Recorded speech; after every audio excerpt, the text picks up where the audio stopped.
गुरु के सुमिरन मात्र से नासत विघ्न अनंत, तासे सर्वारंभ में ध्यावत हैं सब संत। सद्गुरु की महिमा अनंत, मोसो कहीं न जाए, तन मन धन को सौंप के चरणों रहो समाए। दया गरीबी बंदगी समता सील उपकार, इतने लक्षण साधु के कहे कबीर विचार।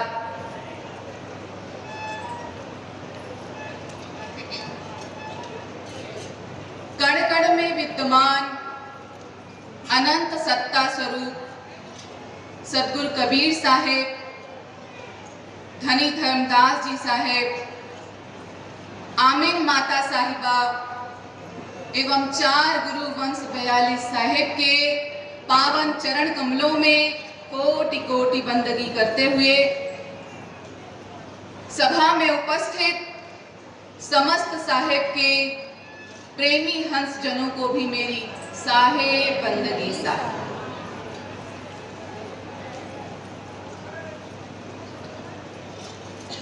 आमीन माता महिला मंडल की सभा का आज दूसरा दिवस है। कल की सभा में हम सभी ने साधु भाव पर चर्चा की। साधु मता किसे कहते हैं, साधु कौन है, साधु भाव क्या होता है, इस विषय पर हमने कल विचार किया, चर्चा की। साधु कौन होते, सद्गुरु कबीर साहब इस विषय में कह रहे हैं, नाम सनेही साधवा पाटन मुख खोले, नाम ले निर्वाण पद बूझे सो बोले। जो बूझे सो सत्य कहे, मुख से असत्य न भाखे, कलह कल्पना मेट के चरणों चित राखे। धुन में ध्यान लगाए रहे, विश्राम न मांडे, बिन बूझे जो आपते बकवाद न मांडे। सार शब्द संग्रह करें, त्यागे सब छोई रे, कहे कबीर तिहु लोक में तत्व वेत्ता सोई। यह साधु की परिभाषा, जो परमात्मा के नाम का स्नेही है, जो परमात्मा के नाम को ही अपने जीवन का आधार मानता है, परमात्मा के नाम को लेते हुए जो निर्वाण अवस्था को प्राप्त कर लेता है, जो मुख से कभी असत्य नहीं कहते, जब भी कहते हैं सत्य ही कहते हैं, और संसार की सारी चिंताओं को, कलह को, कल्पनाओं को छोड़कर अपने सद्गुरु के चरणों में अपना चित्त रखते, साहेब के नाम में अपना ध्यान लगाने वाले, सदैव परम शांति की अवस्था में रहने वाले, इस संसार में व्यर्थ की बातें नहीं कहते। सार सब संग्रह करें, त्यागे सब छोई रे, कहें कबीर तिहु लोक में तत्व वेत्ता सोई। जो इस संसार में रहकर, संसार से भाग कर नहीं, संसार में रहकर संसार की सार वस्तुएं का संग्रह करते हैं, जो इस संसार में सार है वही संग्रह करते हैं, और सभी व्यर्थ की चीजों का, व्यर्थ की वस्तुओं का, व्यर्थ की बातों का त्याग कर देते हैं। इस संसार में वही तत्व वेत्ता साधु, सच्चे साधु हैं, तत्वदर्शी। और ऐसे साधु का दर्शन मिल जाए, ऐसे साधु की संगति मिल जाए तो जीवन सफल। हम सभी पढ़ते हैं, साधु साधु मुख से कहो पाप भस्म हो जाए, आप कबीर गुरु कहत हैं साधु सदा सहाय। साधु का नाम लेने से जीवन की सभी कष्ट, कल्पनाएं, कलह, दुख मिट जाते। क्यों मिट जाते हैं? साहेब आगे बता रहे हैं, साध स्वरूपी गुरु हैं, गुरु स्वरूपी आप मनसा वाचा कर्मणा कहें कबीर सतभाव। साहेब कह रहे हैं कि यह बात मनसा वाचा कर्मणा बिल्कुल सत्य है कि साधु में गुरु समाये हैं और गुरु तो उस सत्य पुरुष परमात्मा के साकार स्वरूप है। तो जिसके भीतर स्वयं परमात्मा समाये हुए हैं उनकी संगति कर लेना, जीवन को धन्य कर लेना ही तो। साहेब की संगति, साहेब का साथ, साहेब का प्रेम, साहेब की भक्ति, उनका साथ इस संसार में मिल जाए तो यह भवसागर से तरना ही तो हुआ। इस भवसागर में रहकर भवसागर से पार उतर जाना ही तो हुआ। तो साधु की महिमा या साधु का भाव है।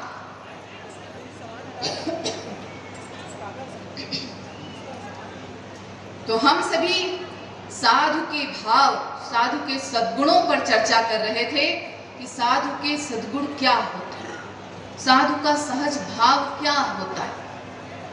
साहेब कहते हैं, दया, गरीबी, बंदगी, समता, शील, उपकार, इतने लक्षण साधु के कहें कबीर विचार।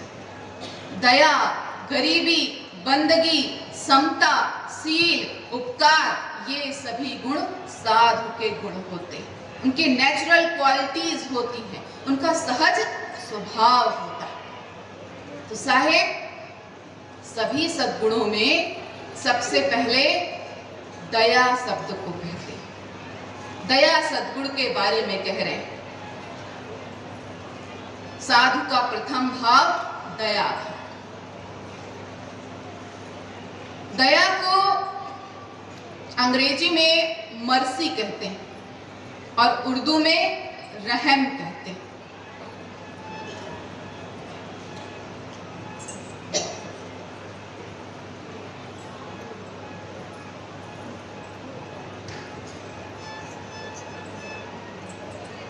दया के विषय में कहा गया है कि यह परमात्मा का निजी गुण है,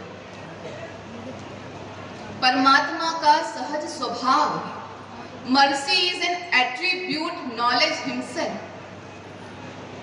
अर्थात दया परमात्मा का निजी गुण है। जो भाव, जो गुण स्वयं परमात्मा का गुण है, उसे एक साधु ही अपने जीवन में धारण कर सकता है। Mercy is an attribute to God himself, परमात्मा का सहज स्वभाव है दया।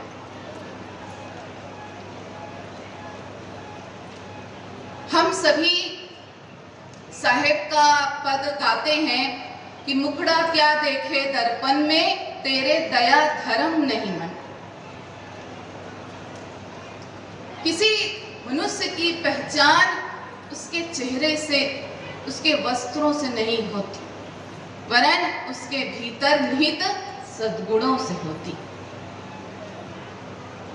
चेहरे की सुंदरता, वस्त्रों की सुंदरता कुछ देर के लिए आकर्षित कर सकती है, प्रभावित कर सकती है, परंतु सद्गुणों का प्रभाव तो कुछ और ही होता है। सद्गुणों से तो स्वयं परमात्मा रीझते। तो मनुष्य की पहचान वस्त्रों से, उसके चेहरे से नहीं होती, उसके भीतर निहित सद्गुणों से होती। तभी तो साहेब कह रहे हैं, मुखड़ा क्या देखे दर्पण में, तेरे दया धर्म नहीं। हम धर्म का अर्थ क्या समझते हैं? धर्म क्या है, किसे कहते हैं धर्म? यदि यह प्रश्न पूछा जाए तो धर्म की बड़ी बड़ी व्याख्याएं, बड़ी बड़ी परिभाषाएं लोग कहते हैं, सामने आ जाती हैं, परंतु दुख की बात यह है कि धर्म से हम उतने ही अनभिज्ञ हैं, दूर नहीं समझ सके हैं धर्म। साहेब कह रहे हैं बड़े ही सरल सटीक शब्दों में कि समझो धर्म है क्या। जहां दया तहां धर्म, जहां लोभ तहां पाप, जहां क्रोध तहां काल है, जहां क्षमा तहां।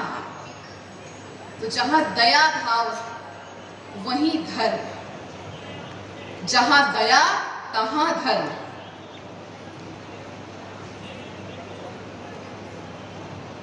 धर्म को हम अपने भीतर निहित सद्गुणों के माध्यम से समझें और सभी सद्गुणों का जब नाम लेते हैं तो दया शब्द सबसे पहले आता है। तो जहां दया तहां धर्म। धर्म के बाह्य स्वरूप को ही धर्म समझते हुए, धर्म के बाह्य स्वरूप को ही जीव अज्ञानतावश धर्म समझते हुए आपस में वाद विवाद करता है, इस संसार में उलझा फंसा रहता है। किस प्रकार? जो धर्म की बाह्य स्वरूप को धर्म समझ रहे, वो अपने मत, संप्रदाय, मजहब में अलग अलग पूजा पाठ के ढंग, उपासना की विभिन्न पद्धतियों, विभिन्न तरीकों के आधार पर धर्म को अलग अलग समझते हैं। इसी परिभाषा पर, इसी बात पर सभी धर्म अलग अलग मत, मजहब, संप्रदाय में बट गए।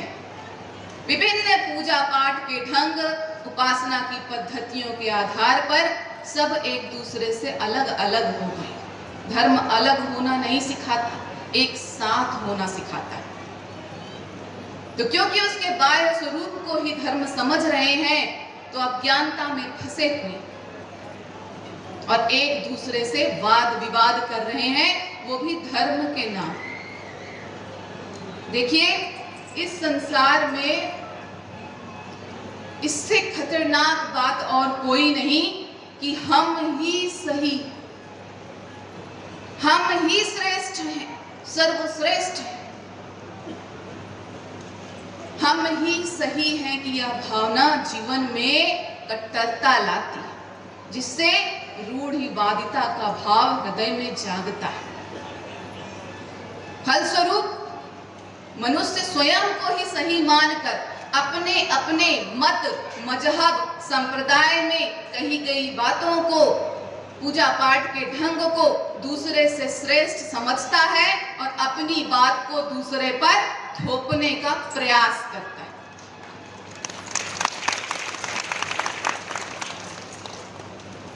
सबकी यही धारणा है, सभी यही सोचते हैं कि हम ही सर्वश्रेष्ठ हैं, हमारा ढंग ही सही है, हम जो कह रहे हैं, हम जो बता रहे हैं वही सही, हमारा तरीका ही सही।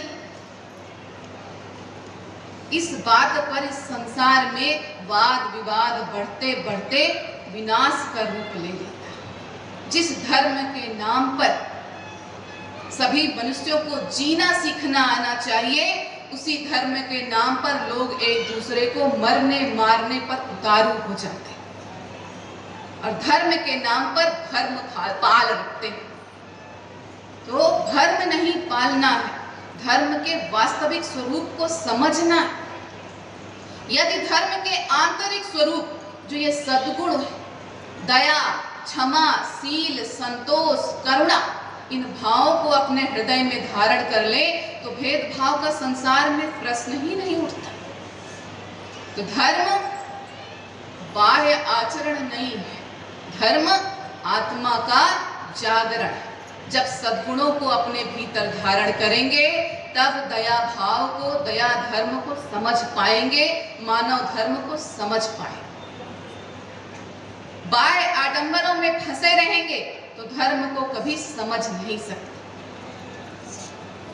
बाह्य आडंबरों, ढोंग पाखंड का नाम धर्म नहीं होता है।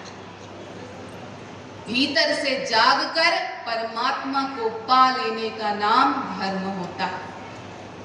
तो जब सद्गुण भीतर आएंगे, तब ही परमात्मा से मिल पाएंगे। दया भाव को हृदय में रखना है, तभी परमात्मा मिले। बाह्य आडंबरों में फंसे रहेंगे, ढोंग में, दिखावे में, छलावे में फंसे रहेंगे, तो इस भवसागर में उलझे ही रहेंगे। साहेब दया भाव के विषय में क्या कह रहे हैं कि यह बाह्य आडंबर व्यर्थ है, किसी काम का नहीं है। दया भाव को जो अपने हृदय में धारण करता है वही सच्चा धार्मिक। साहेब कह रहे हैं 4 वेद 6 शास्त्र और 18 पुराण में जोई नर दयावंत सोई नर नर। मूड के मुड़ाए से कितने नर तर गए, भेड़ न तरे जाके नित सर सर। जटा के बढ़ाए से कितने नर तर गए, मोर न तरे जाके लंबे लंबे पर। जल में नहाए से कितने नर तर गए, मीन न तरे जाके जल ही में घर। कहे कबीर सुनो धर्मदास, जाके उर दया व्यापे सोई भव तर। ये साहेब जीवों को समझा रहे हैं कि 4 वेद 6 शास्त्र और 18 पुराण में जोई नर दयावंत सोई नर नर। साहेब कह रहे हैं संसार में वही मनुष्य है, वही मानव है जिसके भीतर दया भाव, और जिसके भीतर दया भाव नहीं उसे तो साहेब मानव ही नहीं मान रहे हैं। अपना भक्त मानना तो बहुत दूर की बात है। पहले मानव बने तब भक्त बन पाएंगे। तो दया भाव को हृदय में धारण करते हुए जीव सच्चा मनुष्य बन सकता है, साहेब का भक्त बन सकता है। बाह्य आडंबरों का खंडन कर रहे हैं साहेब कि मूड के मुड़ाए से कितने नर तर गए, भेड़ न तरे जाके नित सर सर। अगर मात्र सिर के बाल हटाने से कोई साधु बन जाए, कोई भवसागर से पार चला जाए, तो सबसे पहले उस भेड़ को तरना चाहिए, क्योंकि उसके तो पूरे शरीर से ही बाल उतार लिए जाते, तो उसे तो कब का तर जाना चाहिए। पर क्या वह भेड़ तरी? और वो नहीं तरी तो ऐसी मान्यता रखने वाले, ऐसा भाव रखने वाले कि बाल मुंडाने से भवसागर से पार उतरा जा सकता है, कोई तर नहीं सकता। आगे भी साहेब उदाहरण दे रहे हैं, जटा के बढ़ाए से कितने नर तर गए, मोर न तरे जाके लंबे लंबे पर। अगर मात्र जटा के बढ़ाने से, वेशभूषा बना लेने से, दाढ़ी बढ़ा लेने से कोई साधु बन जाता है, तो मोर को तो कब का साधु हो जाना चाहिए था, भवसागर से पार हो जाना चाहिए था, क्योंकि उसके तो जटा क्या लंबे लंबे पंख, इतनी लंबी लंबी जटाएं हैं, तो उसे तो कब का मुक्त हो जाना चाहिए था। पर अगर वो मुक्त नहीं हुआ तो ऐसा भाव रखने वाले किसी जटा के बढ़ाने से साधु हो जाएंगे, भवसागर से पार हो जाएंगे, नहीं हो सकता। आगे साहेब कह रहे हैं जल में नहाए से कितने नर तर गए, मीन न तरे जाके जल ही में घर। तीर्थों की तरफ साहेब इंगित कर रहे हैं। जो जीव यह भ्रम पाले हुए हैं, धर्म के नाम पर यह भ्रम पाले हुए हैं कि हम जीवन भर जो मन करे करते रहें, परमात्मा को याद भी न करें, उनका नाम भी न लें, इस संसार में रहकर सारे सांसारिक कार्यों में लिप्त रहें, विषय विकारों से जुड़े रहें, जो मन करे सो करे, और बाद में तीर्थ में जाके नहा ले और भवसागर से पार हो जाए। तो इस बात का खंडन करते हुए साहेब कह रहे हैं कि वह मछली जो जल में रहती है, जो सदैव जल में ही निवास करती है, जिसका जल ही में घर है, जब वो भवसागर से पार नहीं गई तो कुछ छींटे जल के डाल लेने से भवसागर से पार नहीं जा सकते। बाह्य स्नान से कुछ नहीं होने वाला, आंतरिक स्नान, सद्गुरु की ज्ञान गंगा के आंतरिक स्नान से ही जीव मुक्त हो सकता है। तो साहेब यही बात समझा रहे हैं कि जाके उर दया व्यापे। कहे कबीर साहेब सुनो धर्मदास, जाके उर दया व्यापे सोई भवतर। इस प्रकार के ढोंग पाखंड बाह्य आडंबर से कोई जीव तर नहीं सकता। तरेगा वही जिसके भीतर दया भाव। तो बाह्य वेशभूषा का नाम साधु नहीं होता है। साधु को सद्गुणों से पहचानना है, भीतर से पहचानना है, उनका प्रकाश सहज ही फूट पड़ता है। सच्चे साधु का दर्शन करें तो वो किसी भी रूप में है, किसी भी रूप में है, जो सहज सद्गुणों का प्रकाश उनके भीतर से फूटता है, वह उनमें परमात्मा का दर्शन करा ही देता है। तो साहेब व्यर्थ के भ्रम में फंसने की बात नहीं कर रहे, दया भाव को हृदय में धारण करने की बात कर रहे हैं कि जिसके भीतर दया है वही सच्चा मनुष्य है, साहेब का भक्त है, सच्चा साधु। दया भाव प्रदर्शन की, दिखावे की बात नहीं। आज लोग देखें दया को प्रदर्शन से जोड़ रखा है, दया शब्द को प्रदर्शन से जोड़ रखा है। दूसरों को दिखाने के लिए, रिझाने के लिए, अपनी ओर आकर्षित करने के लिए झूठा दया का प्रदर्शन करते हैं। दया प्रदर्शन की बात नहीं, दया भीतर का भाव है, जो एक मानव साधु के भीतर ही होता है। एक बार एक राजा अपने राज्य में भ्रमण कर रहे थे। उस राजा की ये आदत थी कि उसे अपना यशोगान सुनना बड़ा पसंद था। वह अपनी प्रसिद्धि लोगों से सुनना चाहता था कि लोग उसके लिए तालियां बजाएं, झूठी वाहवाही करें, यश गान करें, उसे बड़ा पसंद था, बड़ा ही प्रिय था। अब इस हेतु वह कुछ न कुछ करते रहता था। तो एक बार वह अपने राज्य में भ्रमण कर रहा था। अचानक उसने देखा कि राज्य में एक शिकारी बहुत सारे पक्षियों को पिंजड़े में बंद करके चला जा रहा है। राजा के मन में वही झूठा यशोगान गुदगुदाने लगा, उबलने लगा, और इस हेतु उसने उस शिकारी को, चारों तरफ प्रजा की भीड़ लगी थी, सबके सामने उसने शिकारी को अपने पास बुलाया और उचित मूल्य देकर, जो उसने मूल्य बताया उन पिंजड़ों का, वह मूल्य देकर सारे पिंजड़े पक्षियों के खरीद लिए और खरीद कर सबके दरवाजे खोलकर पक्षियों को उड़ा दिया।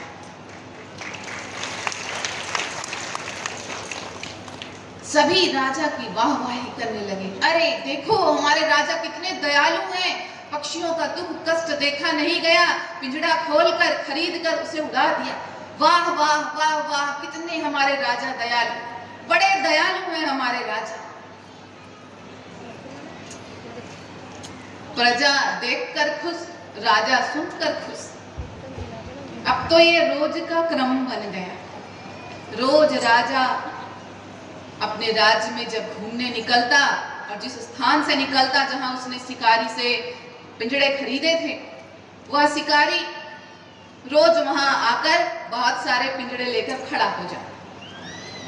और उस शिकारी ही क्यों, बाकी शिकारी क्यों पीछे रहे, उस शिकारी के पीछे और बहुत से राज्य के शिकारी खूब सारे पिंजड़े लेकर लाइन से खड़े हो जाते, क्रम लगाकर खड़े हो जाते। राजा सबसे पिंजड़े खरीदता, पक्षियों को आजाद करता, लोग ताली बजाते, राजा की दयालुता पर वाहवाही करते। ये रोज का क्रम बन गया। एक संत जी रोज इस दृश्य को देखते।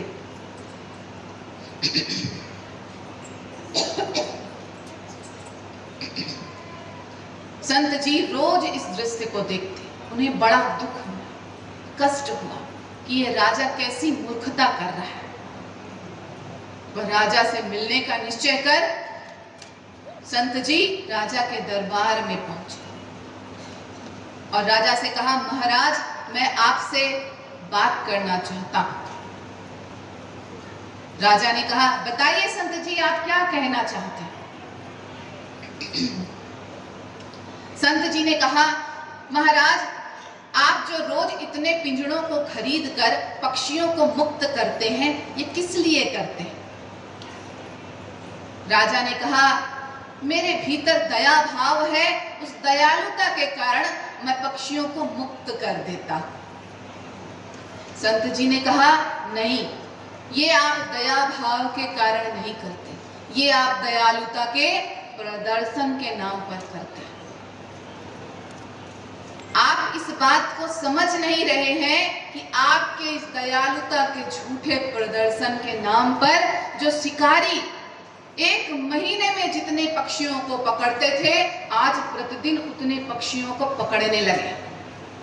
कितने ही पक्षी इतने परेशान हैं, व्याकुल हैं, कितने पक्षियों के प्राण इस पकड़ा पकड़ी में निकल जाते हैं, वो पक्षी मर जाते हैं। अगर आपके भीतर सच्ची दया भाव है तो आप पक्षियों के शिकार पर ही प्रतिबंध लगा देते। तब समझ में आता कि आपके भीतर सच्ची दया भाव। तो दयालुता प्रदर्शन की बात नहीं है। झूठे दिखावे के नाम पर आप पक्षियों को मुक्त करने के नाम पर, समाज को दिखाने के नाम पर, दयालुता के प्रदर्शन के नाम पर जो यह कृत्य कर रहे हैं, इसके पीछे कितने शिकारियों को बढ़ावा मिल रहा है।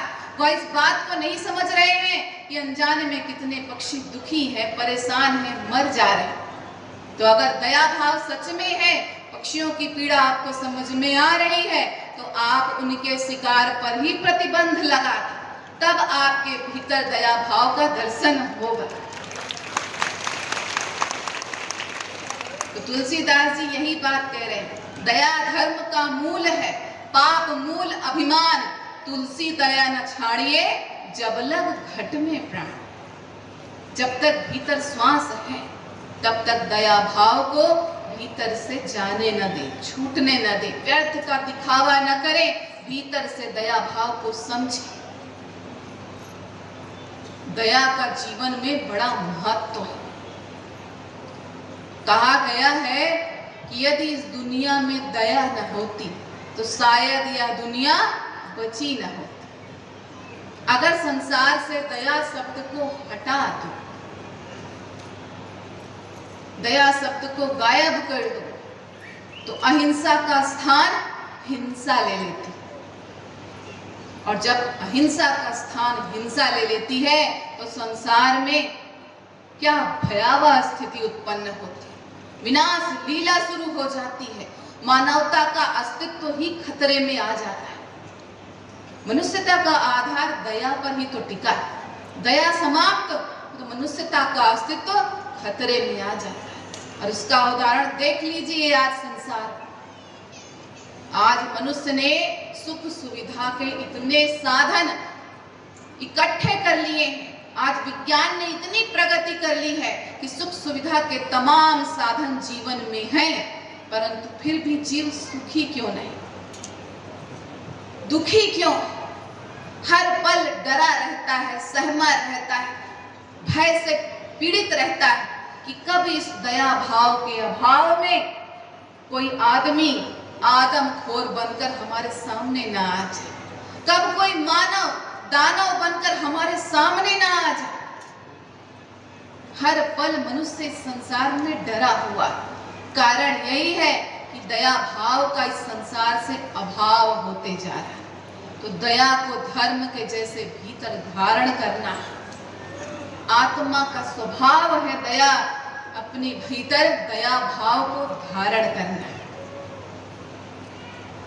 दया भाव वही रख सकता है जो सबसे प्रेम करना जानता। Love to all leads mercy to all. जो सबसे प्रेम करता है वही सबके प्रति दया भाव रखता है।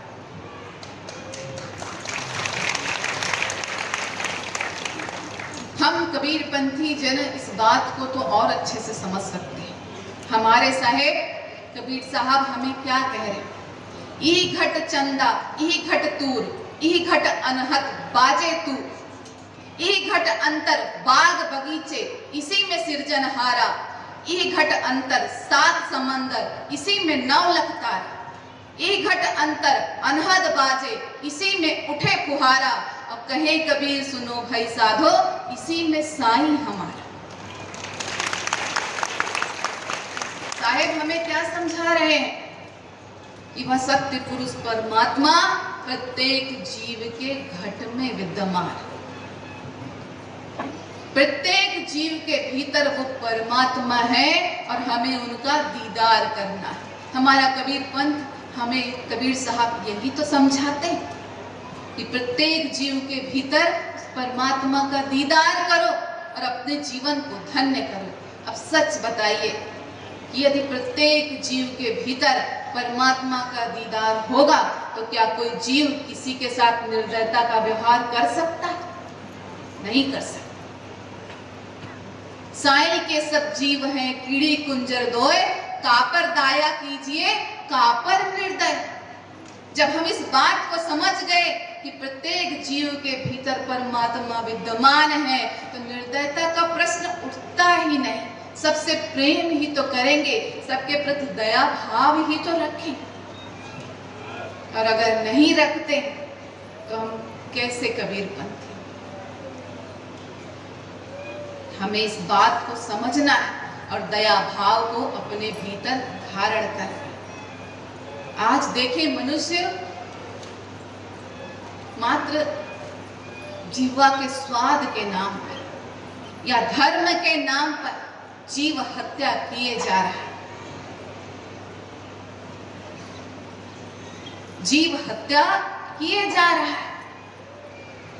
पैर में कांटा चुभ जाए तो कितनी पीड़ा होती है, कितना कष्ट होता है, कितनी तकलीफ होती, परंतु उस निरीह जानवर को कभी जीव के स्वाद के नाम पर, कभी धर्म के नाम पर मारते जा रहे हैं। उसकी दुख का, उसकी पीड़ा का अनुभव भी नहीं करते। कैसे मानव स्वयं की पीड़ा दूसरे की पीड़ा का कोई अर्थ, उसकी जुबान नहीं समझ सकते तो उसके भाव को भी नहीं समझ सकते। कैसे मानव दानव बना बैठा है। मात्र जीव के स्वाद के नाम पर जो जीव को मार देते, उस जीव को साहिब, जो जीव को मार रहे हैं, ऐसे लोगों के बारे में साहिब क्या कह रहे हैं? मांसाहारी मानवी प्रत्यक्ष राक्षस जान, ताकि संगति मत करो होए भक्ति में।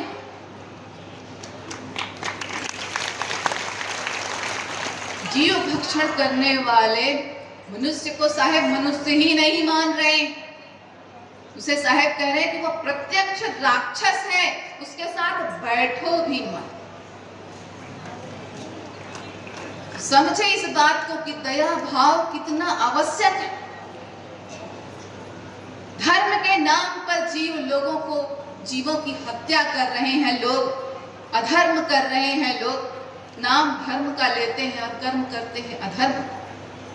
हिंदुवन की दया मेहर तुर्कन की, दोनों घटके त्यागी। हिंदुवन की दया मेहर तुर्कन की, दोनों घटके भागी। वे हलाल वे झटका मारे, आग दो घर लाए। हिंदू दया के नाम पर, मुसलमान मेहर के नाम पे निरीह पशुओं की, जीवों की हत्या कर रहे हैं और उसे धर्म से जोड़ रहे हैं। क्या अज्ञानता! किस धर्म में, किस मत में, किस मजहब में, संप्रदाय में लिखा है कि तुम दूसरे जीव को मार? कहीं नहीं लिखा है। यह ढोंग है, पाखंड है, अधर्म है। इस अधर्म से दूर रहना है, तभी धर्म को समझ सकते हैं। जिन जीवों को मार रहे हैं, अगर कहा जाए कि उसी जीव में वापस प्राण डाल दो, डाल सकते हैं। उस जीव में वापस प्राण फूंक दो, फूंक सकते हैं। जब नहीं फूंक सकते, उतनी शक्ति नहीं है कि उसको जीवन वापस दे सके, तो उसका जीवन लेने का अधिकार किसने दिया?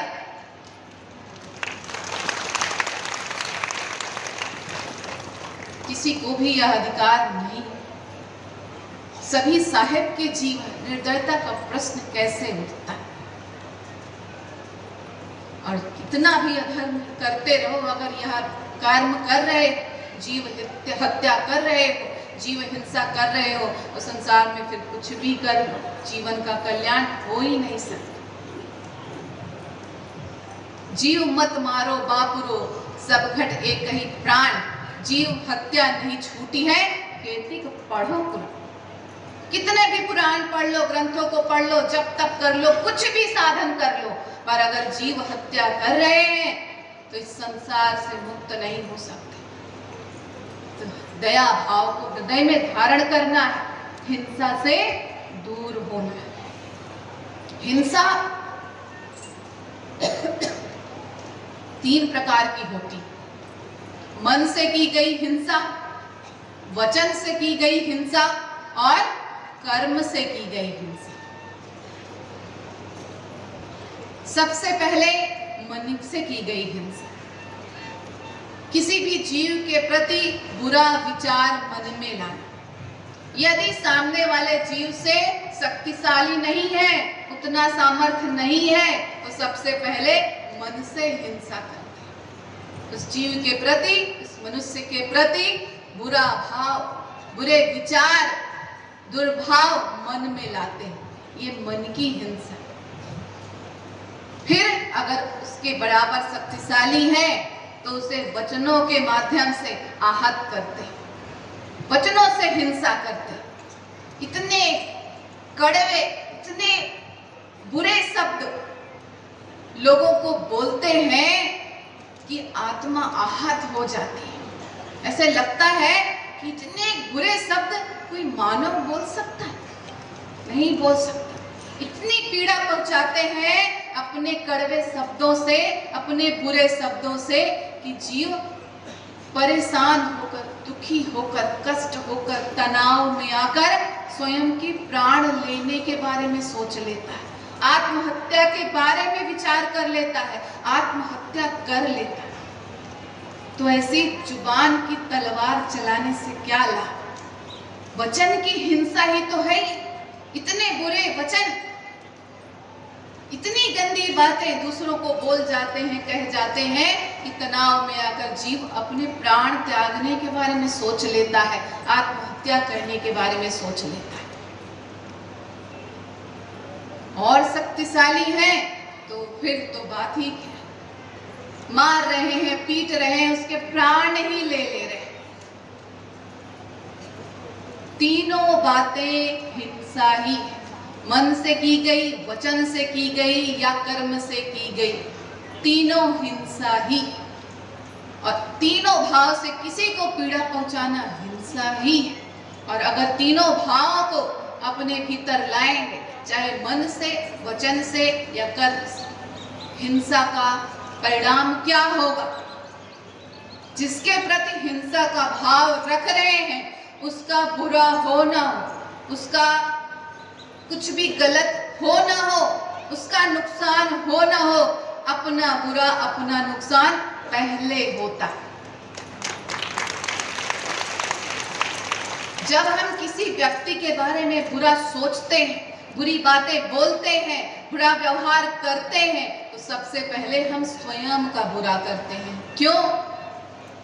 क्योंकि सबसे पहले जैसे ही बुरा विचार आया, दुर्भाव आया, हमारे भीतर हिंसा का वातावरण बन जाता है। हमारे भीतर हिंसा का भाव आते ही हिंसा का वातावरण हमारे भीतर निर्मित हो जाता है। और कहते हैं कि जैसा हम सोचते हैं, जैसा हम विचार करते हैं, वैसे ही हम हो जाते हैं। तो दूसरे का बुरा हो न हो, पहले हमारा बुरा होता है। जिस भीतर, जिस हृदय में परमात्मा का वास है, वहीं हिंसा का भाव लाएंगे तो इस भवसागर में भीतर परमात्मा से दूर हो जाएंगे। भीतर हिंसा का भाव लाते ही हम परमात्मा से दूर हो जाएंगे। तो यदि इस भवसागर में परमात्मा से दूर हो गए तो स्वयं का बुरा इससे ज्यादा हो क्या सकता है? कुछ नहीं हो सकता। जो मानव जीवन 84 लाख योनियों में भटकने के बाद परमात्मा को पाने के लिए हुआ, उस दया भाव के अभाव में हिंसा भाव उस हृदय में धारण कर परमात्मा से स्वयं को दूर कर लिया, तो इससे ज्यादा स्वयं के लिए अहित किया क्या, बुरा किया क्या स्वयं के लिए? तो यह सब इसी कारण होता है, दया भाव के अभाव के कारण। तो दया करना है, दया भाव का अर्थ समझना। दया करो धर्म को पाल, जग से रहो उदासी, अपना सा जीव सबको मानो, तब ही मिले अविनाशी। दया भाव को हृदय में धारण करना, मानव धर्म को अपने जीवन में अपनाना, इस संसार में रहकर संसार से मुक्त रहना, प्रत्येक जीव के भीतर परमात्मा का दीदार करना है, उससे प्यार करना है और अपने जीवन को धन्य कर लेना है। तो इसीलिए साहेब साधु का पहला लक्षण दया को बताते हैं।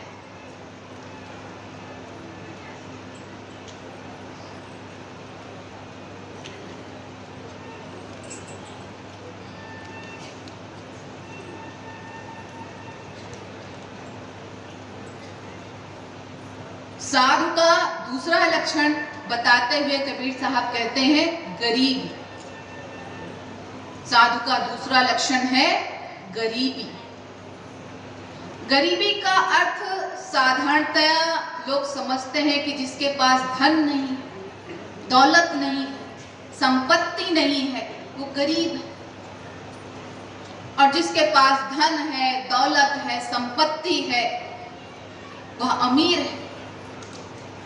परंतु यह बताइए कि यदि किसी भी मनुष्य के पास कितनी भी धन दौलत हो, सुख संपत्ति हो, ऐश्वर्य हो, नौकर हो, चाकर हो, बड़े बड़े बंगले हो, गाड़ियां, पर यदि उसके जीवन में सुख नहीं, शांति नहीं है, आनंद नहीं है, उसके मुख में मीठी जुबान नहीं है, उसकी व्यवहार में विनम्रता नहीं है, तो ऐसी अमीरी किस काम?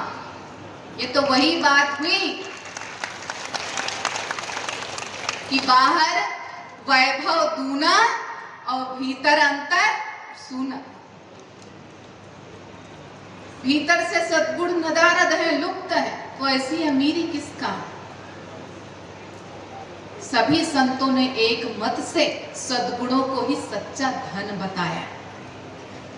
यह सांसारिक माया किसके साथ गई? किसी के साथ नहीं जाती। इस धरा पर सब कुछ यहीं धरा रह जाता है। जीव एक सुई तक इस संसार से नहीं ले जा पाता, परंतु फिर भी इस माया के पीछे भाग रहा है, अंधाधुंध भाग रहा है। विश्व विजेता सिकंदर जब इस संसार से गया तो कुछ लेकर गया। सिकंदर गया जब इस दुनिया से, सारे हाली बेहाली थे, पड़ी रह गई दौलत सारी, दोनों हाथ खाली थे। क्या ले गया सिकंदर? कुछ नहीं, पर लोगों को यह सीख दे गया, ये माया किसी के साथ जाने वाली नहीं है। और क्यों यह सीख दी? एक कील बहुत समय से उसके हृदय में गड़ी हुई थी। कौन सी कील? जब सिकंदर विश्व विजय पर निकला, बहुत सारे देशों को जीतते हुए जब भारत से अपने देश जाने लगा, तब मार्ग में एक जंगल पड़ा।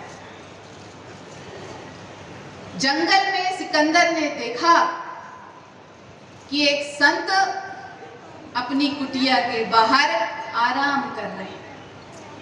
एक करवट में लेटे हुए एक संत जी आराम कर रहे हैं। सिकंदर उनके सामने से निकला। संत जी के चेहरे पर कोई भाव नहीं आया, वो आनंद मग्न मुद्रा में लेटे हुए। यह देखकर सिकंदर को बड़ा क्रोध आ गया और वह संत जी के सामने जाकर खड़ा हो गया। बोला, क्या आपको पता नहीं कि मैं विश्व विजेता संगत सिकंदर हूं? आप मुझे नमन नहीं करते, आप मेरा अपमान कर रहे हैं।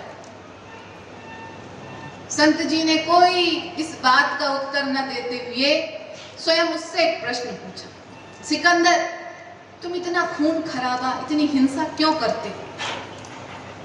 सिकंदर ने कहा, ताकि सारी दुनिया मेरे मुट्ठी में आ जाए, ताकि सारी दुनिया की धन दौलत ऐश्वर्य सुख सुविधा के साधन, सारे नौकर चाकर सब कुछ मेरे पास आ जाए, इसलिए मैं यह हिंसा करता। संत जी ने पूछा, अच्छा, अगर यह सब कुछ तुम्हें मिल जाए तो उससे क्या होगा? सिकंदर ने कहा कि जब सारी दुनिया की दौलत मुझे मिल जाएगी तो मैं बड़े सुख से, बड़े आनंद से अपना जीवन जीऊंगा। संत जी ने कहा, अच्छा तो ये सारी हिंसा तुम सुख आनंद पाने के लिए, शांति पाने के लिए अपने जीवन में कर रहे हैं, परंतु सुख शांति आनंद का अनुभव तो मैं यहाँ लेटे लेटे ही, परमात्मा का नाम लेते लेते सहज भाव से पा रहा। इतनी हिंसा की क्या आवश्यकता थी? यह कहकर संत जी हंसे और दूसरी करवट लेकर फिर से आनंद मग्न हो। इधर सिकंदर, काटो तो खून नहीं, अवाक खड़ा, जड़, ये क्या कह दिया संत जी ने? बात दिल से निकली थी तो दिल तक पहुंच गई। जड़ खड़ा हो गया कि ये मैंने क्या किया अपने जीवन, इतनी हिंसा, इतना खून खराबा मैंने सिर्फ अपने जीवन में सुख शांति पाने के लिए की, जो मुझे परमात्मा का नाम लेते सहज ही मिल जाता। तो वो लौट तो गया अपने देश, पर यह साहेब के, यह संत जी द्वारा कही गई बात कील जैसे जीवन पर्यंत उसके दिल में गड़ी रहे, उसके हृदय में गड़ी रहे। और जब उसका अंत समय आया, तब सारी कीलें, जब अंत समय आता है तब सारी कीलें जो हृदय में गड़ी है निकलती, उसकी भी निकली। सिकंदर ने अपने सारे दरबारियों को, अपने सारे अधिकारियों को अपने पास बुलाया और कहा कि जब सिकंदर इस दुनिया से जाए तो उसके दोनों हाथ बाहर खुले खाली निकाल देना, ताकि दुनिया को समझ में आए कि जब विश्व विजेता सिकंदर इस दुनिया से कुछ नहीं ले जा पाया तो कोई क्या ले जाए।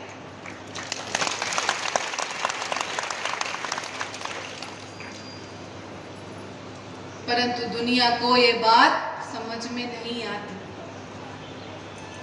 यदि कोई हमारा मित्र है, हमारा साथ छोड़ दे, तो हम कहते हैं बड़ा धोखेबाज दोस्त था, बड़ा धोखेबाज मित्र था, जीवन भर उसका चेहरा नहीं देखेगा, धोखा दिया उसने हमें। माया के विषय में क्यों नहीं कहते? वहां तो पता नहीं है कि वह मित्र धोखा देगा कि नहीं देगा, परंतु यहाँ तो शुरू से पता है और सबको पता है कि यह सांसारिक माया धोखा देगी, किसी के साथ नहीं गई है, नहीं जाए, यह धोखा देगी। परंतु फिर भी इस सांसारिक माया के पीछे अपना जीवन, अपना सब कुछ, अपना विवेक, अपनी सारी सद्गुण, अपना ईमान, अपना धर्म, सब कुछ समाप्त कर देते हैं, सब कुछ भूलकर इस सांसारिक माया के पीछे भागते जाते हैं, जबकि पता है कि यह माया धोखा देगी। तो इसीलिए साहेब कह रहे हैं, गौधन गजधन बाज धन और रतन धन खान, जब आवे संतोष धन सब धन धूल सम। जब भीतर संतोष का भाव आ जाता है तो फिर यह संसार की सारा धन, उस धन के, संतोष धन के आगे कुछ नहीं है, तुच्छ है ये। तो ऐसे धन का संग्रह करना है। सांसारिक धन से समस्याएं समाप्त कहाँ होती? जब धन नहीं था तब सोचते थे क्या खाएं, भूख लगी है क्या खाएं। अब धन आ गया तो सोचते हैं कि ऐसा क्या खाएं कि भूख ही न लगे, ताकि वो समय भी बचे हाय पैसा जोड़ पैसा करने। जब धन नहीं था तब सोचते थे क्या पहने, और जब अब जीवन में धन आ गया तो अब भी समस्या वही बनी हुई है कि क्या पहने। इतने ज्यादा ऑप्शन हो गए हैं कि इंसान सोचता है कि क्या पहने, सोच नहीं पाता। परेशान तो अब भी है, समस्या तो अब भी बनी है। धन से किसका भला होता है, किसकी समस्या सुलझती। इस धन को पाने के लिए मनुष्य अपनी सेहत को दांव पर लगा देता है, दिन रात बस पैसा जोड़, पैसा जोड़, पैसा जोड़। यही भाव हृदय में, मन में बना रहता है और इस धन को पाने के लिए अपनी सेहत को गंवाता जाता है। और जब धन आ जाता है तब तक सेहत चली जाती है। अब उस धन को खर्चा करो उस सेहत को वापस पाने के लिए। जब धन नहीं था तो 2 जून रोटी के लाले पड़े हुए। अब धन आ गया और धन के साथ साथ सेहत तो चली गई। इतनी बीमारी हो गई, ब्लड प्रेशर हो गया, शुगर हो गया, हार्ट की बीमारी हो गई, हाइपरटेंशन हो गया, इतनी बीमारी शरीर में हो गई कि डॉक्टर सब बंद करवा देता है। न मीठा खाना है, न नमक खाना है, न दूध पीना है, न शक्कर खाना है, न घी खाना है, न ये सब्जी खानी, न ये अनाज खाना। अभी भी तो 2 जून की रोटी के लाले ही पड़े हुए हैं। तो धन है या नहीं, समस्या तो वही बनी हुई। तो कारण यही है कि धन से हम सुख सुविधा के साधन खरीद सकते हैं, सुख नहीं खरीद सकते। धन से हम भोजन खरीद सकते हैं, भूख कहां से लाएंगे? धन से हम बड़े बड़े बिस्तर खरीद सकते हैं, नींद कहां से लाएंगे? धन से सिर्फ सुख सुविधा के साधन ही खरीदे जा सकते हैं, सुख को खरीदा नहीं जा सकता। क्योंकि सुख किसके पास है? जो संतोषी जीव। और संतोषी जीव के पास क्या है? क्या है संतोषी जीव के पास जिसके कारण वो सुखी? संतोषी जीव जो मेरे साहेब ने दिया, जो मुझे साहेब की दया से प्राप्त है, वही मेरे लिए पर्याप्त है। यह भाव संतोषी जीव के भीतर होता है। उसे यह ज्ञात होता है कि इस संसार में, इस सांसारिक माया की, ये धन की कमाई काम करने वाली नहीं है। तो संतोषी जीव किसकी कमाई करता है? साहेब के नाम की कमाई। और जिसने साहेब की नाम की कमाई कर ली वही सच्चा धनी।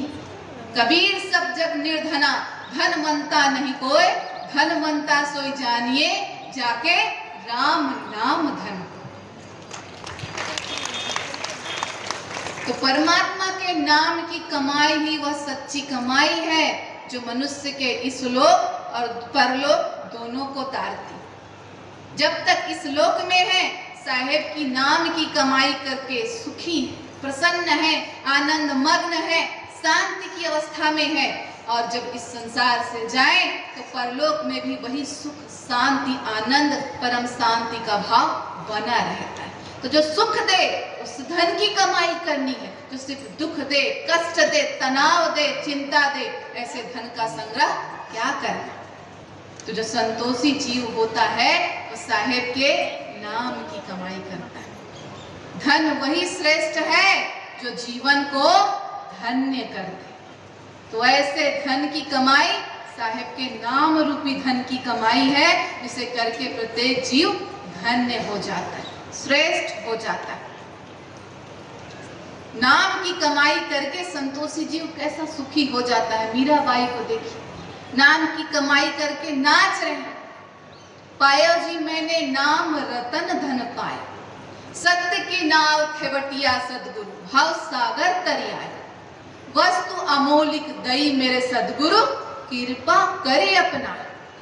खर्च न खूटे, चोर न लूटे, दिन दिन बढ़त सवायो। मीरा के प्रभु गिरधर नागर, हरस हरस यस गायो। तो जो संतोषी जीव होता है, जो साहेब के नाम की कमाई करता है, वो ऐसे ही जीवन भर सुख, शांति, आनंद में मग्न रहता है, झूमता रहता है। क्योंकि इस धन को प्राप्त करने के बाद न कोई डर है, न कोई भय है, न कोई चिंता है, तो सिर्फ सुख, शांति, परम आनंद का भाव। देखिए, विचार करिए,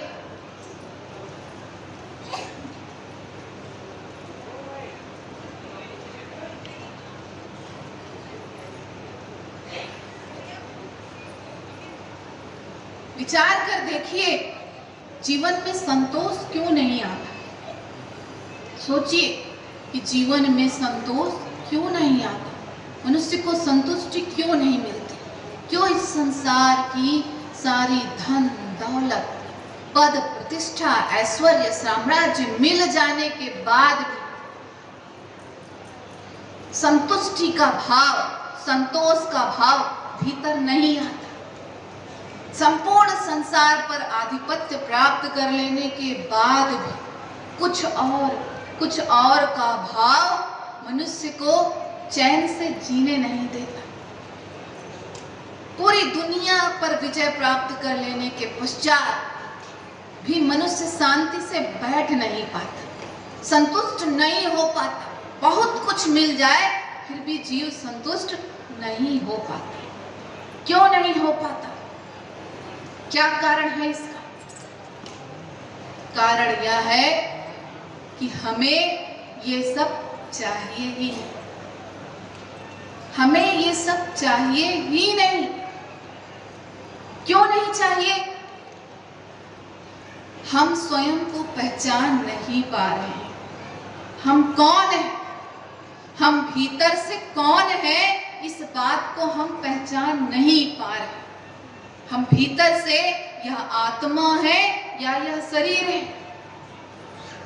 जब तक स्वयं को ये शरीर मानेंगे, इस शरीर को सुख प्राप्त कराने वाले साधनों को संकलित, एकत्रित करने में लगे रहे, परंतु जीवन में असंतोष बना रहे, क्योंकि हम भीतर से यह आत्मा है और यह आत्मा तो परमात्मा से मिलने के लिए तड़प रही है, व्याकुल है।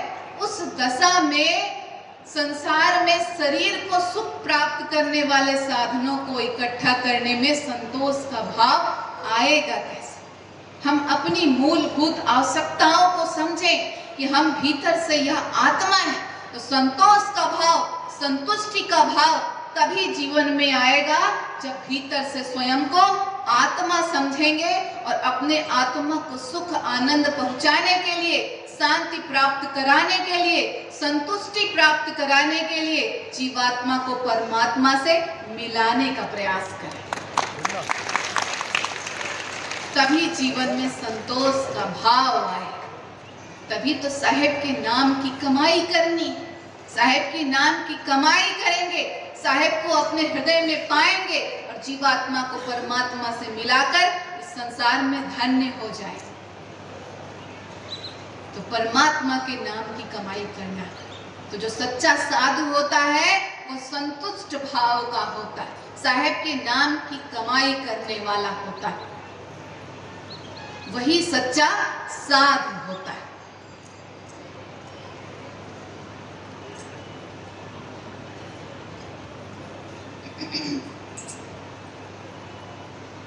कबीर साहब कहते हैं, साधु भूखा भाव का, धन का भूखा ना, जो धन का भूखा रहे सो तो साधु है। जो साहेब का सच्चा भक्त होता है, साधु होता है, उसे यह सांसारिक माया अपनी ओर आकर्षित ही नहीं कर पाती, अपनी ओर लुभाती ही नहीं, अपनी ओर खींच ही नहीं पाती। संसारी जीव इसीलिए तो इस माया के पीछे भागता है, क्योंकि इस माया की चमक उसे अपनी ओर आकर्षित करती है, सुहानी लगती है, अपनी ओर खींचती है, और मनुष्य, संसारी जीव उस ओर आकर्षित होते खींचते चला जाता है उस माया के पीछे। परंतु जो साधु होता है वो अपने साहेब के ज्ञान के आलोक में इस प्रकार आलोकित होता है, वो अपने सतगुरु के प्रेम में इस प्रकार प्रकाशित होता है कि सांसारिक माया की तुच्छ चमक उसे दिखती ही नहीं, अपनी ओर आकर्षित ही नहीं करती, लुभाती ही नहीं, तो वह साधु उस ओर सांसारिक माया की ओर जाता ही नहीं, उससे यह माया तुच्छ लगती है। तभी तो साहेब कह रहे हैं कि साधु भूखा भाव, वो तो अपने साहेब के प्रेम का, भक्ति का, उनके ज्ञान का भूखा होता है, सांसारिक माया उसे अपनी ओर खींचती तक नहीं, और वही सच्चा साधु होता है। तो गरीबी का अर्थ हम समझें, गरीबी का अर्थ पॉवर्टी, दरिद्रता नहीं होता है। गरीबी का अर्थ ह्यूमिलिटी, दीनता, विनम्रता, दैन्य भाव, अहंकार शून्यता का भाव होता है। और इस दीनता के विषय में महान विचारक कन्फ्यूशियस ने कहा, humility is the solid foundation of all virtues.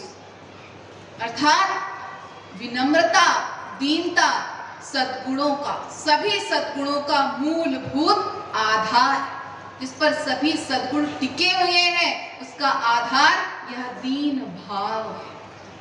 तो इस भाव के अर्थ की महत्ता को समझें। जो दीन है, विनम्र है, दैन्य है, अहंकार शून्य है, वही सच्चा साधु है।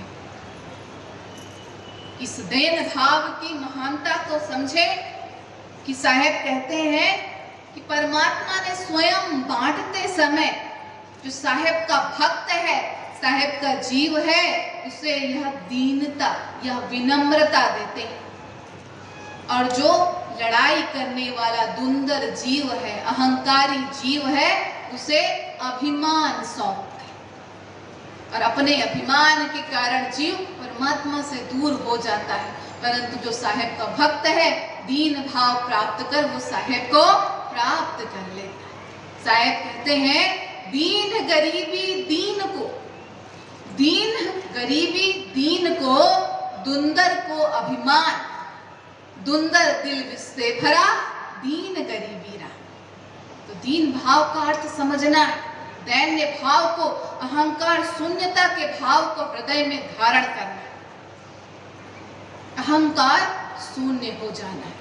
जो जितना दीन होता है, जितना दैन्य भाव अपने हृदय में रखता है, जितना गरीब होता है, जितना विनम्र होता है, वह उतना ही ऊंचा होता है, उतना ही सद्गुणों को भीतर से धारण किए हुए गुणवान होता है। दीन व्यक्ति के, दीन साधु के जीवन में फिर कैसी भी कठिनाई आए, परिस्थितियां आए, उसका कुछ भी बाल बांका नहीं कर सकती, उसका कोई अहित नहीं कर सकती, क्योंकि वो स्वयं परमात्मा से जुड़ा होता है। तो दीन बनना है इस संसार। एक बार एक नदी को अपने वेग पर बड़ा अभिमान हो गया, घमंड हो गया। उसे यह अभिमान हो गया कि मेरे प्रचंड वेग के कारण, मेरे तीव्र वेग के प्रहार से बड़े बड़े चट्टान, अट्टालिकाएं ध्वस्त हो जाती हैं, बड़े बड़े जंगल ढह जाते हैं। मैं सब कुछ तोड़ सकती हूँ, ध्वस्त कर सकती हूँ, मेरे अंदर इतनी अपार शक्ति। यह भाव, यह अहंकार का भाव नदी के भीतर जा और अपने इस अहंकार भाव को लेकर वो प्रवाहित हुई जा रही और बहते बहते संत जी के आश्रम के पास से गुजरती। एक संत जी के आश्रम के पास से गुजरती। संत जी परमात्मा के ध्यान में लीन है। नदी उनसे कहती है, आपको मुझे भी नमन करना चाहिए। संत जी ने कहा, क्यों? नदी ने कहा, मैं बहुत शक्तिशाली हूँ, मेरे तेज प्रवाह के कारण इस संसार में कोई शक्ति रुक नहीं सकती, टिक नहीं सकती। बड़े बड़े महल, बड़े बड़े पर्वत, चट्टान, पत्थर, जंगल सब कुछ नष्ट भ्रष्ट हो जाते हैं। मेरे अंदर इतनी ताकत है, इतनी सामर्थ्य है मेरे भीतर, तो आपको मेरी शक्ति का नमन करना चाहिए।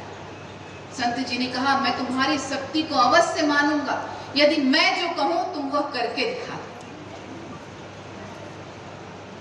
नदी ने कहा, मुझे क्या करना होगा बताइए। संत जी ने कहा, तुम्हें बस इतना करना होगा कि मेरे कुटिया के सामने जमीन पर जो घास उगी हुई है, जो दूब उगी हुई है, तुम मुझे उस दूब को उखाड़ कर दिखा दो, मैं तुम्हारी शक्ति को मान जाऊं। नदी हंसते हुए बोली, इसमें कौन सी बड़ी बात? मैं इतने बड़े बड़े पत्थर तोड़ देती हूँ, बड़े बड़े चट्टानों को फोड़ देती हूँ, बड़े बड़े जंगलों को उखाड़ फेंकती हूँ, और आप एक छोटी सी घास उखाड़ने की बात करें। ये तो मेरे बाएं हाथ का खेत, मैं चुटकियों में उखाड़ दूं। यह कहकर नदी वेग से उस दूब को उखाड़ने में लग गई। पहला प्रयास किया, वेग से दूब को उखाड़ने के लिए बढ़ी, परंतु यह क्या, नदी असफल रही। क्रोधित होकर दोबारा पुनः पूर्ण वेग से उस दूब को उखाड़ने में लगी, परंतु फिर असफल। जितनी बार उस घास को, उस दूब को उखाड़ने का प्रयास किया, उतनी बार असफल होती रही। आखिर थक हार कर वह संत जी के चरणों में आ गिरी। भयानक पश्चाताप हुआ उसे, घोर पश्चाताप।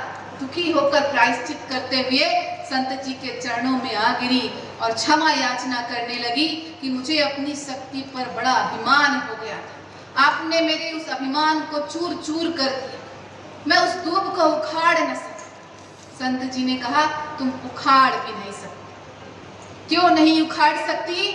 क्योंकि वह दूब, वह घास जड़ों से, भूमि से, जड़ से, गहराई से जुड़ा हुआ है। उसकी जड़ें जमीन में धसी हुई हैं, और जब तुम नदी का प्रवाह, जब तुम पूरे वेग से उसके ऊपर से बहती हो, तो वह स्वयं को और झुका लेता है, जिससे तुम्हारा सारा जल ऊपर ही ऊपर से निकल जाता है और उसका कुछ अहित नहीं हो पाता। तो जो विनम्र होता है, जो दीन होता है, जो गरीब होता है, वह भीतर से परमात्मा से जुड़ा होता है। वह इतना झुका होता है, परमात्मा से जुड़ा होता है कि संसार की कोई शक्ति उसका कुछ अहित नहीं कर सकती। तो यह दीनता की महिमा, गुण है। परमात्मा से जुड़े हुए को कोई तोड़ नहीं सकता है। दीन भाव, परमात्मा से जुड़े, दीन रहे, विनम्र रहे, अहंकार शून्य रहे।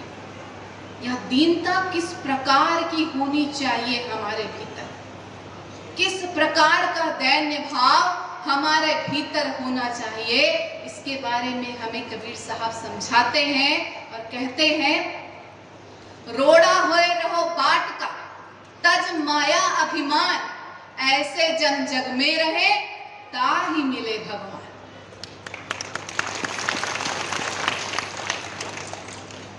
जैसे रास्ते का कंकड़, जैसे रास्ते का छोटा सा पत्थर है, उतने छोटे हो जाओ, उतने दीन हो जाओ, उतने विनम्र हो जाओ, तब साधु को, भाव को समझ पाओगे और परमात्मा को प्राप्त कर पाओ।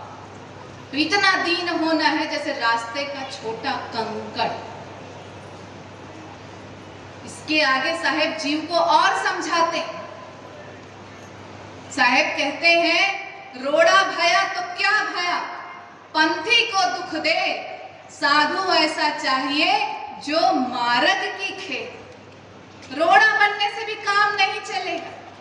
साहेब इसके आगे जीव को समझा रहे हैं कि रोड़ा बनने से भी काम नहीं चलेगा, और विनम्र होना है, और दीन होना। जब छोटा रास्ते का पत्थर, कंकड़ रास्ते पर चलने वाले पथिकों, राहगीरों के पैरों में चुभता है, तो उससे उन्हें पीड़ा होती, उन्हें कष्ट होता है। तो इतना दीन होने से काम नहीं चलेगा, और दीन होना है, और विनम्र होना है, और झुकना है, और क्या बन जाना है, जो मार्ग की खेत, रास्ते की धूल बन जाओ, तब साधु बन सको। आगे साहेब और कह रहे हैं, यहीं पर नहीं और आगे भी साहेब कह रहे हैं कि खे भया तो क्या भया, उड़ी उड़ी लागे अंग, साधु ऐसा चाहिए जो पानी को रंग। अर्थात मात्र धूल बनने से भी काम नहीं चलेगा। क्यों? क्योंकि धूल भी जब उड़ती है तो लोगों की आंखों में पड़ती है, जिससे लोगों को पीड़ा होती है, दुख होता है, कष्ट होता है, तकलीफ होता है, शरीर को धूल दूषित कर देती है धूल।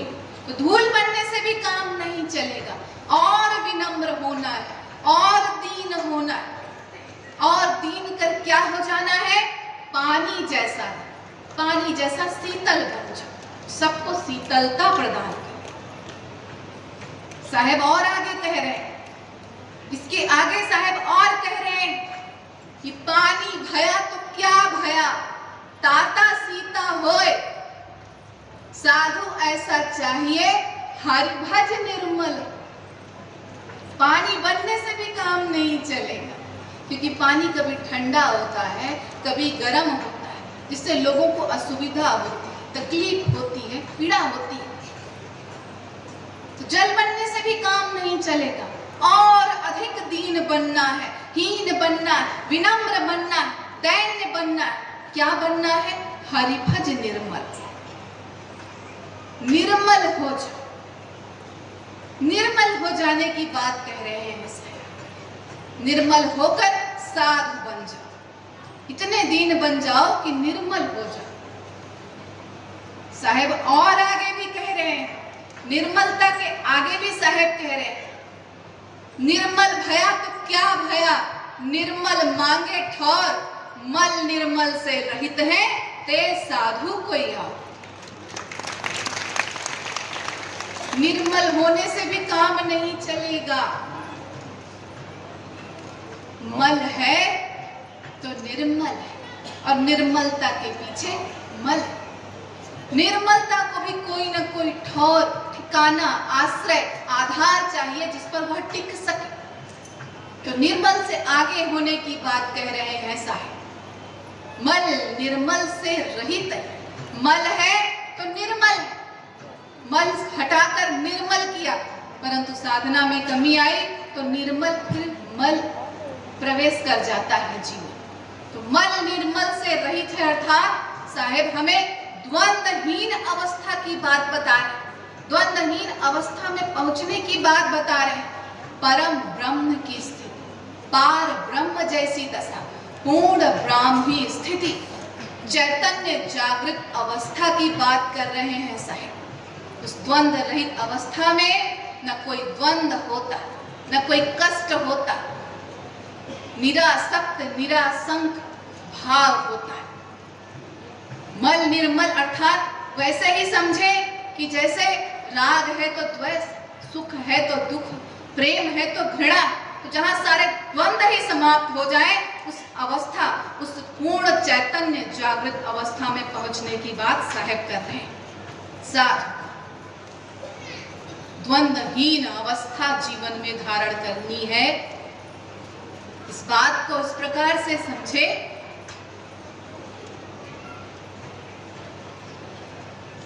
कि जीवन में विरक्ति भाव की आवश्यकता तब पड़ती है जब पहले से आसक्ति की भावना जीवन में होती। छोड़ने और छूट जाने में बड़ा अंतर होता है। विरक्ति भाव तब होती है, विरक्ति का प्रश्न तब उठता है जब आसक्ति का भाव पहले से भीतर होता है।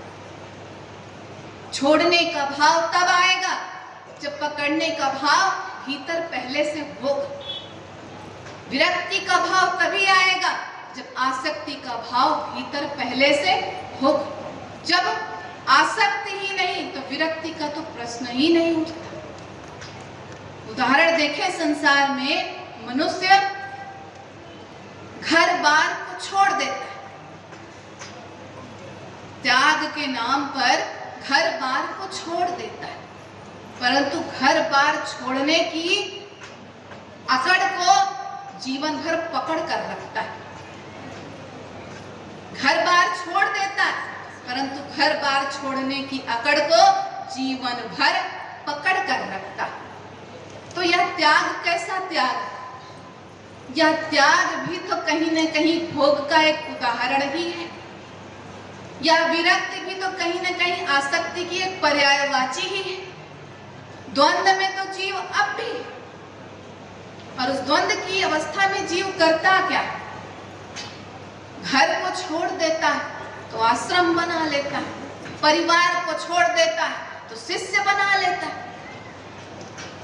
संसार में द्वंद्व में तो वह अब भी तो इस द्वंद की अवस्था से मुक्त होने की बात कह रहे हैं साहेब कि जहां आसक्ति विरक्ति का कोई प्रश्न ही ना उठे, भोग त्याग की कोई बात ही न रहे, उस गरीबी भाव को धारण करने के लिए साहेब कह रहे हैं क्या है सच्ची गरीबी, क्या है द्वंद मुक्त अवस्था। इस संसार में रहकर संसार से मुक्त रहना और परमात्मा से युक्त रहना, यही सच्ची द्वंद्वहीन अवस्था है और यही सच्ची गरीबी। तो ऐसी गरीबी को धारण करने के लिए साहेब कह रहे हैं जहां मैं का भाव शून्य, सारे द्वंद्व जीवन से समाप्त हो जाए, पार ब्रह्म जैसी पूर्ण पवित्र पावन स्थिति में पहुंच जाना। साहेब कहते हैं कबीर खड़े बाजार में मांगे सबकी खैर, ना काहू से दोस्ती ना काहू से बैर। सर्व मंगल की भावना उस द्वंद्वहीन अवस्था में पहुंचने के बाद ही प्राप्त हो, ना काहू से दोस्ती ना काहू से बैर। अहंकार भाव शून्य, मैं का भाव शून्य, द्वंद्वहीन अवस्था, पूर्ण ब्रह्म की अवस्था, पूर्ण चैतन्य जागृत अवस्था, जहां पर सभी जीव एक समान लगते हैं, ना काहू से दोस्ती ना काहू से बैर। यह है मल निर्मल से मुक्त वह द्वंद्वहीन अवस्था, वह सच्ची गरीबी की अवस्था जहां पर सभी जीव एक समान, ना काहू से दोस्ती ना काहू से बैर। सर्व मंगल की भावना, लोक मंगल की भावना हृदय में व्याप्त होती। तो ऐसी गरीबी को धारण करने के लिए साहेब कह रहे हैं, ऐसी गरीबी को जब भीतर जागृत करेंगे, भीतर लाएंगे, तब ही साधु भाव को समझ पाएंगे। तो साधु के लक्षण, दया और गरीबी पर आज हम सबने चर्चा की। अन्य लक्षणों पर चर्चा कल की आगामी सभा में करेंगे। आज इतना ही कहकर आप सबसे आज्ञा चाहूंगी। आप सबने मेरी बात बड़े ही ध्यान से, प्रेम से सुनी। आप सबकी मैं बहुत बहुत आभारी हूँ। इतना ही कहकर आज आप सबसे आज्ञा चाहूंगी। साहेब बंदगी साहब।